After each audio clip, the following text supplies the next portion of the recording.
جتنا حضرت عمر فاروق رضی اللہ تعالیٰ عنہ کو زخم لگ گیا، شدید زخم لگا، آپ آ گئے، بڑی زیادہ خون بہ گیا ہے، بہت سارے صحابہ آپ کے گرد جمع ہو گئے، حضرت عبداللہ ابن مسعود بھی آ گئے، تو جناب عمر رونے لگ گئے۔ اب تو رونا آتا ہی نہیں لوگوں کو۔ حضرت محی الدین ابن عربی کہا کرتے تھے جس کو پورا ہفتہ ہو گیا نا وہ طریقت کا مسافر بھی، جاگ رہے ہیں آپ حضرات؟ کہتے تھے جس کو پورا ہفتہ ہو گیا نا طریقت کا مسافر بھی ہے، پر اللہ رسول کی یاد میں رویا نہیں۔ فرماتے تھے مجھے تو اس کے ایمان پر شک ہونے لگ گیا کہ 8 دن ہو گئے اسے خیال ہی نہیں آیا۔ حضرت عمر میدان میں جس شخص کے کبھی پاؤں نہیں لڑکھڑائے، اللہ رسول کی بات آتی تھی تو دریا بہتے تھے آنسو، یہاں حال ہی کوئی نہیں، خشک خوش جملے اور جناب موٹے موٹے تراشے ہوئے فکرے اور لفظوں کی ہیرا پھیری، اس کے علاوہ کوئی چیز نظر ہی نہیں آتی۔ حضرت عمر رونے لگے، آخری وقت ہے، تڑپ رہے ہیں، آنسو بہ رہے ہیں۔ حضرت عبداللہ ابن مسعود آ گئے، انہوں نے کہا عمر تیری ہجرت بھی بڑی باکمال تھی، تیرا اسلام قبول کرنا بھی بڑا ہی باکمال تھا، حضور بھی تجھ سے ہمیشہ راضی رہے۔ عمر تو روتا کیوں ہے یار؟ بات تو یہ ہے کہ جب تو نے خلافت سنبھالی تو پھر تیرے طریقے بھی باکمال ہی تھے، اور جب تو میدان میں اترتا تھا پھر بھی تیرے معاملات باکمال تھے، اور جب تو مال غنیمت بانٹتا تھا پھر بھی تو باکمال۔ یار ہر موقع پہ تو باکمال تھا تو جاتے دفعہ روتا کیوں ہے؟ ان کا استغفار دیکھو، ان کی توبہ دیکھو۔ حضرت عمر پھر رو پڑے، کہنے لگے عبداللہ لوگوں کو میری نیکیوں کا پتہ ہے، گناہوں کا تو نہیں نا پتہ، وہ تو میں جانتا ہوں یا میرا مالک جانتا ہے نا، نیکیاں تو سب کے سامنے، پر من آنم کے من دانم جو اندر چھپے ہوئے گناہوں کے ڈھیر ہے وہ تو میں جانتا ہوں۔ کہا تو نے میرے کلمہ پڑھنے سے لے کر میری حکومت تک میری ساری نیکیاں گنوائی ہیں، اب دعا کر میرے لیے کہ رب میری نیکیاں اور بدیاں برابر برابر کر دے، مجھے درجہ نہیں چاہیے، بس اللہ مجھے معاف کر دے۔ پوچھ کبھی اس شخص سے، اس کو کہتے ہیں بس جناب اب آپ اپنی آنکھیں موجود ہونے کے باوجود آپ دیکھ نہیں سکتے، اتنی موٹی آنکھ لگی ہوئی ہے، لیکن روشنی اللہ چاہے تو دیتا ہے، نہ چاہے تو نہیں دیتا۔ 5 ایک آنکھ کی روشنی ایک پلڑے میں رکھ لو اور دوسرے میں 500 سال کی عبادت رکھ دی، اللہ اکبر۔ تو رب کریم نے فرمایا اب تولو، جب تولی تو وہ عبادت تھوڑی تھی اور ایک نعمت زیادہ تھی۔ اللہ نے فرمایا یہ تو بھائی اس کو تو 500 سال دیے تھے، یہ تو ایک نعمت کا شکر نہیں ادا کر سکا، پکڑو اس کو دوزخ میں ڈالو۔ ایک کر کے کیا ہے؟ پکڑو جہنم میں ڈالو، اس کو لے چلو۔ ترمذی شریف کے لفظ ہے، نبی پاک نے ہمیں سمجھایا اور ایک جملے میں ساری بات ختم کر دی۔ حضور فرمانے لگے تو اللہ کی تھوڑے دیے ہوئے رزق پہ راضی ہو جا، وہ بھی تیری تھوڑی عبادت سے راضی ہو جائے گا، اور اگر تیرا پروگرام ہے نا لمبی چوڑی جائیدادوں کا تو پھر سجدے بھی لمبے کر، پھر لمبے کرنا تو بھی۔ یہ کیا بات ہوئی؟ یہاں جتنی دولت بڑھتی جاتی ہے عبادت سکڑتی جاتی ہے، وقت ہی نہیں، ٹائم ہی نہیں، یہ بڑھا پھر۔ تو جب دوزخ میں جانے لگا نا تو پھر خیال آیا، تو حضور فرماتے استغفار کرنے لگا، کہنے لگا اللہ میں بھول گیا تھا، اللہ مجھے غلطی لگ گئی، استغفار کر رہا۔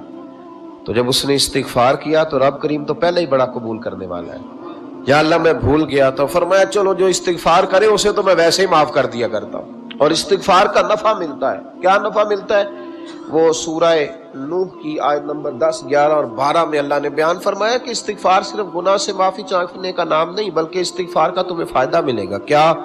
رب فرماتے ہیں فَقُلْتُ اسْتَغْفِرُوا رَبَّكُمْ۔ جب حضرت نوح کی قوم قحط کا شکار ہو گئی، آزمائشیں آ گئیں، تو آ کے حضرت نوح سے کہنے لگے اب ہم کیا کریں؟ تو کیا کہا حضرت نوح نے؟ فرمایا فَقُلْتُ اسْتَغْفِرُوا رَبَّكُمْ، آپ نے فرمایا اپنے رب سے استغفار کرو، اپنے رب سے۔ انہوں نے قحط کی بات کی، انہوں نے کہا کہ کھیتیاں اجڑ گئی ہیں، بارش نہیں ہو رہی، قحط کی بات کی۔ آپ نے کیا کہا؟ استغفار کرو، کیوں کہ انہو کان غفارا، بے شک اللہ بڑا ہی بخشنے والا، وہ کیا کرے گا؟ یرسل السماء علیکم مدرارا، وہ تم پر موسلا دار بارش برسائے گا۔ جب تم استغفار کرو گے تو اللہ موسلا دار بارش برسائے گا، وَيُمْدِدْكُمْ، اور وہ تمہاری مدد کرے گا۔ استغفار کرنے والے کی اللہ کیسے مدد کرے گا؟ بِأَمْوَالٍ وَبَنِينَ، تمہیں مال بھی عطا کرے گا اور بیٹے بھی عطا کرے گا، بارش بھی دے گا استغفار کرنے والے کو، اور مال اور اولاد سے اس کی مدد بھی کرے گا۔ وَيَجْعَلْ لَكُمْ جَنَّةٍ وَيَجْعَلْ لَكُمْ أَنْهَارًا، اللہ تمہیں جنت بھی عطا کرے گا اور تمہیں نہریں بھی عطا فرمائے گا۔ تمہارے لیے جنت بھی بنائے گا، انہار بھی بنائے گا۔ توبہ کا، استغفار کا تمہیں یہ فائدہ ملے گا۔ ایک استغفار، ہمارے بزرگوں نے وہ لکھا ہے کہ جب انسان کو اللہ نعمتیں دیتا ہے تو پھر رب کا حکم ہے کہ اس پر شکر بھی کرے۔ نعمتوں پر اللہ کا شکریہ نہ کرنے پر بھی استغفار کرنا چاہیے۔ اے اللہ تو نے بڑا کچھ دیا تھا پر میں شکر ادا اس پر بھی۔ ہمارا تو اب یہ حال ہے کہ جو ہمارے پاس چیزیں ہیں وہ ہم کہتے ہیں یہ تو میرا حق تھا، لیکن جو نہیں وہ مجھے فٹافٹ ملنی چاہیے۔ مطلب اگر میرے پاس صحت ہے تو اس کو میں اپنا حق سمجھ لیتا ہوں کہ یہ تو میرا، یہ چونکہ ٹھیک ہے جی، یہ تو صحیح ہے، تندرستی ہے، یہ تو ٹھیک ہے، لیکن کار کوئی نہیں، وہ ذرا مل جانی چاہیے۔ اولاد تو میرے پاس ہے، وہ تو میرا حق تھا، میرا رائٹ تھا، معاذ اللہ وہ تو ہم نے حق بنا لیا۔ اور میرے پاس بنگلہ کوئی نہیں، وہ مجھے فٹافٹ مل جانا چاہیے۔ بھئی یہ کس طرح تیرا حق تھا، کس حساب سے؟ یعنی جو چیزیں ہیں ان کو سنبھالنے کی فکر نہیں ہے، اور جو نہیں ہے ان کے طلب کی فکر لگی ہوئی ہے۔ شکر نعمت کو محفوظ کر دیتا ہے، شکر نعمت کو محفوظ کر دیتا ہے، اور ناشکری نعمت کو لَئِن شَكَرْتُمْ لَأَزِيدَنَّكُمْ وَلَئِن كَفَرْتُمْ إِنَّ عَذَابِي لَشَدِيدٌ۔ اللہ فرماتے ہیں شکر کر، میں تیری نعمتوں میں اضافہ کر دوں گا، اور ناشکری کرے گا تو عذاب دوں گا۔ شکر نہیں نہ ہوتا۔ حضرت مولا رومی نے مثال دی ہے، جناب رومی فرماتے ہیں کہ بغیر محنت کے لوگوں کو اللہ نے نعمتیں دی ہیں تو انہوں نے شکر ہی نہیں ادا کیا۔ اندھے سے پوچھ آنکھ کی قدر کیا ہے، پوچھ اندھے سے، پوچھ معذور سے کہ ٹانگوں پہ چلنا کتنی بڑی نعمت ہے۔ کبھی پوچھ اس سے جس کا مکان تو ایک کنال میں ہے پر رونے والا بچہ کوئی بھی نہیں۔ پوچھ اس سے جس کی جیبیں دولتوں سے بھری ہوئی ہیں پر کوئی نہیں کہتا کہ ابا 10 روپے دینا۔ پوچھ یہ کتنی بڑی تکلیف ہے۔ حضرت رومی نے لکھا ہے، وہ فرماتے ہیں کہ ایک والد تھا تو اس نے بڑی دولت کمائی تھی، تو اس کا بیٹا بے دریغ ہی اڑاتا رہتا تھا، ابھی ادھر پیسے بھگا دیے، کمائے نہیں تھے نا، محنت نہیں نہ کی تھی، کمائے نہیں تھے۔ والد بڑا سمجھاتا تھا پر سمجھ نہیں آتی تھی۔ ایک دن اس کے ابا کے ذہن میں ایک بات آئی، وہ کہنے لگا بیٹے یار میں کنگال ہو گیا ہوں، اچانک حالات خراب ہو گئے، ایک آنا مجھے چاہیے، دوائی خریدنی ہے، کہیں سے لے کے آؤ۔ اس نے کہا ابا مسئلہ ہی کوئی نہیں، یار ہی بڑے ہیں، بہت سارے لوگوں کے ساتھ رات میں جاتا ہوں روٹی کھانے ہوٹل میں، کئی ہیں جو میرا انتظار کر رہے ہوتے ہیں، فیس بک والے اور جناب وہ سیلفی والے، بڑے سارے ہیں جو کہتے ہیں تیرے بغیر گزارا ہی نہیں، بڑے ہیں جو روز سویرے اٹھ کے پہلے مجھے السلام علیکم کا میسج کرتے ہیں، پھر اس کے بعد کسی اور سے، بڑے ہیں، کوئی مسئلہ ہی نہیں۔ ایک کے پاس گیا، ایک آنا چاہیے، اس نے دے دیا، لا کے ابا کو دیا، تو ابا گھر کے اندر جو امیر لوگ ہوتے تھے گھر میں کنواں کھدوا لیتے تھے، ابا کنویں کے کنارے بیٹھا تھا، جب بیٹے نے آنا لا کے رکھا تو اس نے پانی میں پھینک دیا۔ اگلی صبح پھر کہا بیٹے ایک آنے کی ضرورت ہے، دوا خریدنی ہے۔ اس نے کہا مل جائے گا۔ 2 4 5 دوست ابھی ہیں بڑے مالدار، ان سے جا کے کہا، ایک سے آنا لایا، ابے نے پھر پھینک دیا، تیسرے دن بھی پھینک دیا، چوتھے دن بھی، یار اب ختم ہو گئے۔ کچھ آہستہ آہستہ دوستوں کو پتہ چل گیا کہ کنگال ہو گیا ہے، خبر پھیل جاتی ہے نا، اب بھوکا ہو گیا۔ اب آہستہ آہستہ موبائل بند ہونے لگے، آہستہ آہستہ جو ہے وہ نمبر بلاک ہونے لگا، حالات بگڑ گئے۔ اب جب اسے پتا تھا کہ یار تو اب دروازہ کھٹکھٹاتا ہوں تو کہتے ہیں کہ اسے کہہ دو میں گھر نہیں، ابا نے تو آنا مانگنا ہے، اور میں بے دریغ دولت ابا کی اڑاتا رہا ہوں، اب یہ بھی نہیں کہہ سکتا کہ مجھے دیتا کوئی نہیں۔ شہر سے باہر نکل گیا، سارا دن مزدوری کی، جد و جہد کی، کبھی کام کیا نہیں تھا، ہاتھوں پہ چھالے پڑ گئے۔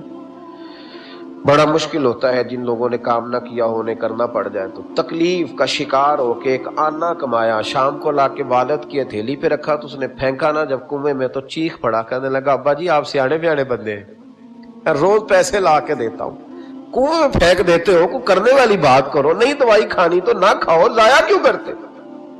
تو بیٹے کو باپ نے تھپکی دے کے بٹھا لیا، اس نے کہا بیٹا میں نے پہلے دن تو نہیں پھینکا، تو 7واں دن ہے میں روز پھینکتا ہوں، آج تیری چیخیں کیوں نکلی؟ کہنے لگا ابا پہلے ادھار کے تھے آج مزدوری کے ہیں۔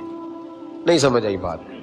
پہلے بولیے، اور آج میری محنت ہے، مزدوری ہے، جد و جہد ہے۔ تو والد کہنے لگا بیٹے یہی میں تجھے سمجھانا چاہتا تھا، وہ میرے بھی محنت کے ہیں جو تجھ روز یاروں کو کھلاتا ہے، میں نے بڑی جد و جہد سے جمع کی ہے، میں کنگال نہیں ہوا، صرف تجھے سمجھانا تھا۔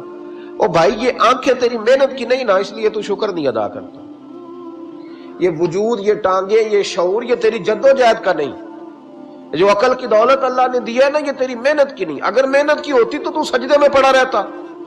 تو خیال کرتا اللہ نے آنکھیں دی ہیں قرآن دیکھنے کے لیے. جب کوئی کسی گندی چیز کو دیکھتا ہے تو ناشکری کرتا ہے. جب غلط طرف اٹھاتا ہے یہ چیزیں تو ناشکری کرتا ہے. صاحبو یاد رکھنا اور اس پر ضرور غور کرنا کہ جب نعمتوں کا شکر ادا نہ کیا جائے تو پھر ہمیں استغفار کا حکم دیا گیا. پھر کیا کرنا ہے ہم نے؟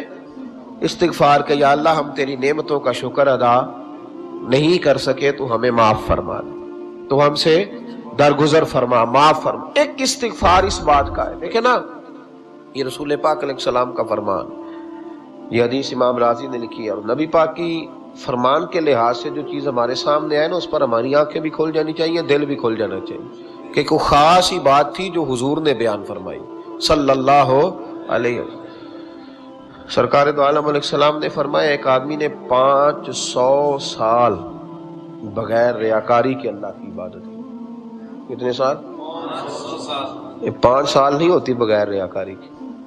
تہجد پڑھنے والا جب تک 6 لوگوں کو بتانا نہ دے تہجد پڑھی ہے، اتنی دیر تو تہجد آگے بڑھتی نہیں. کم از کم 6 بندوں کو پتہ ہونا چاہیے. اور میرے جیسے حاجی نمازیوں کا تو دل کرتا ہے کہ وظیفے پہ بندہ رکھا جائے جو تعریفیں کرے صبح و شام. حاج صاحب کی کیا بات ہے، حضرت صاحب کی وظیفہ دیں گے اس کو مہینے کا، وہ تعریف کرے کھول کے کہ آپ کی بڑی بات. یہ مرض ہے، تعریف سننا نا یہ بیماری ہے. اس نے جھوٹ کو جنم دیا ہے، بہت بڑا مرض ہے. حضرت سعدی نے اس پر بہت بڑے مقالہ جات لکھے اور فرماتے ہیں یہ مرض کچھ لوگوں میں بہت زیادہ ہوتا ہے.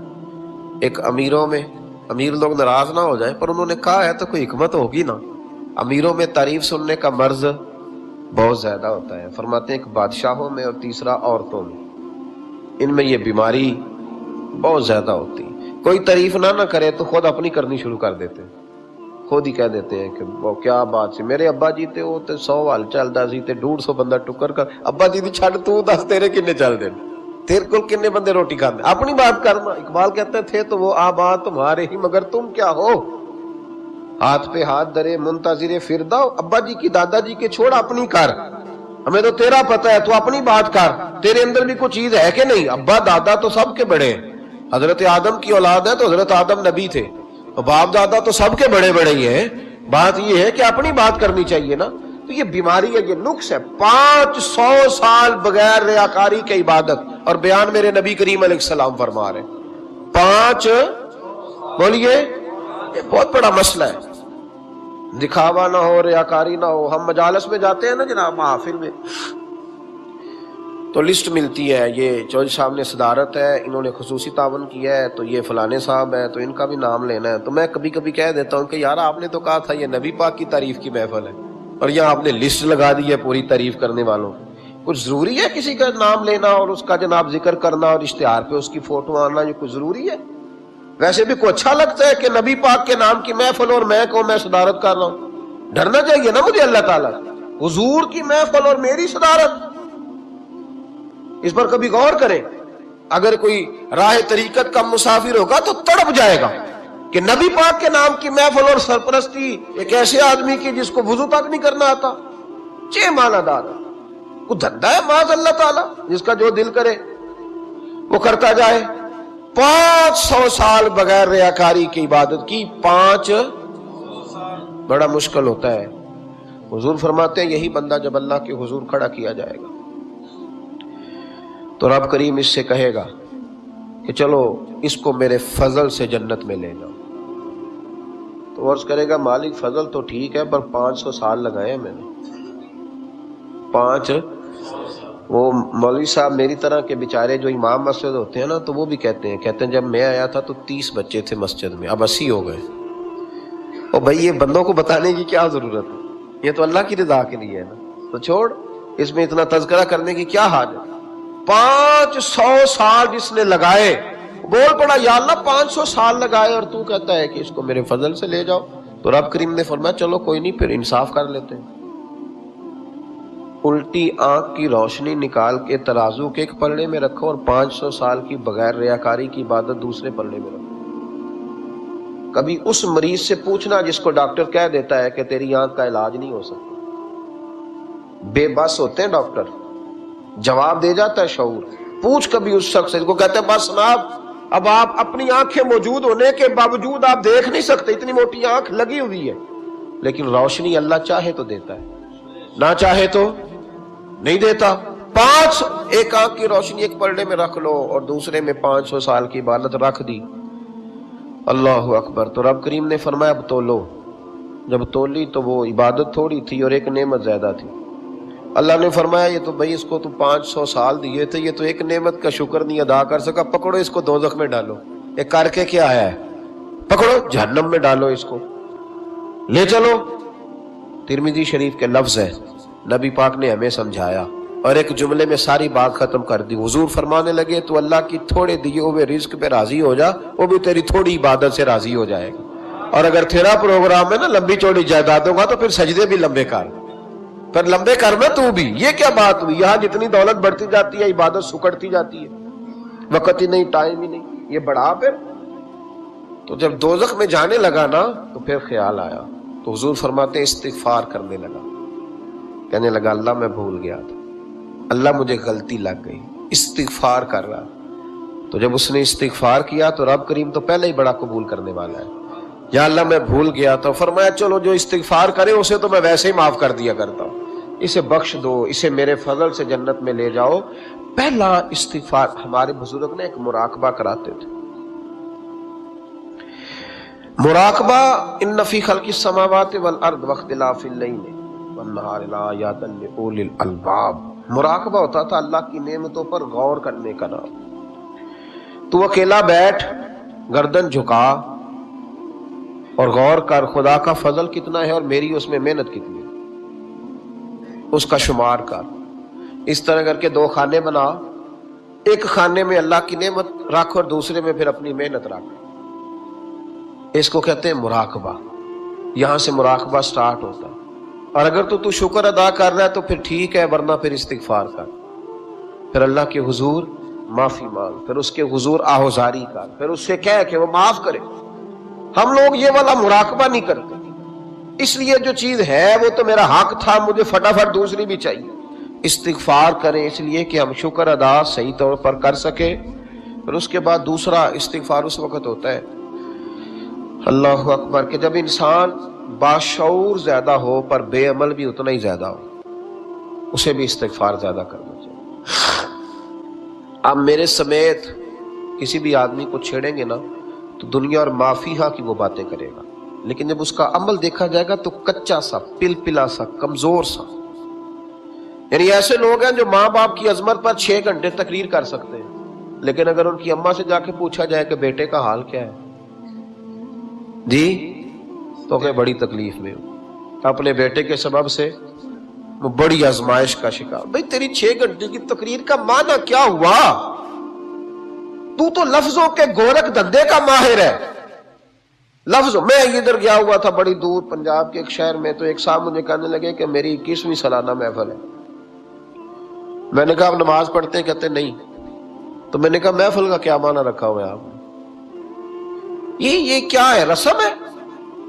فلاں بہت بڑے عالم کو میں نے بلایا، فلاں کو بھی بلایا، فلاں نعت کا بھی، یہ کیا ہے؟ اگر تو نمازی نہیں آج تک، اس کو کیا سمجھتا ہے تو؟ میرے جی فلاں بزرگ سے بھی تعلقات ہے، تو نے کیا حاصل کیا ان سے؟ تعلقات کا کیا مطلب ہوتا ہے؟ فوٹو آتی ہے ساتھ، اخباروں میں تصویر لگ گئی، فیس بک پہ آ گیا کہ میں ان سے ملا ہوں، اتنا تعلق ہے؟ یہاں تو بھائی خوشبو کے قریب سے بندہ گزر جائے تو خوشبو آنے لگ جاتی۔ تو نے پایا کیا؟ شعور ہونا اور عمل نہ ہونا بہت بڑی مصیبت ہے۔ اس سے اللہ کی بارگاہ میں استغفار کرنا چاہیے۔ یعنی انسان کو عقل ہو، پتہ ہو، خبر ہو، اور اس کے پاس دھیلے کا عمل نہ ہو۔ اس کو 3400 حدیث آتی ہو کہ نماز نہ پڑھنے والے کی سزا یہ ہے، پھر بھی نہ پڑھے تو سزا ہے کہ نہیں اللہ کی طرف سے؟ حضرت رومی رحمت اللہ علیہ فرمایا کرتے تھے بہت سارے بندوں کو اللہ سارا کچھ دیتا ہے، مسجد آنے کی توفیق نہیں دیتا۔ معنی یہ ہے کہ اللہ ان سے ناراض ہے۔ وہ کہتے ہیں کہ میں بڑا سمارٹ ہوں۔ تو عقل ہونا اور عمل نہ ہونا، اس پر بھی استغفار کرنا چاہیے۔ شعور ہو اور انسان کو عمل کی توفیق۔ یار ساری زندگی گورکھ دھندے میں گزر گئی، لوگوں کی لفظوں کے بڑے ماہر رہے، اور میں ایسے لوگوں کو دیکھتا ہوں تقریریں 6 گھنٹے، او ہو،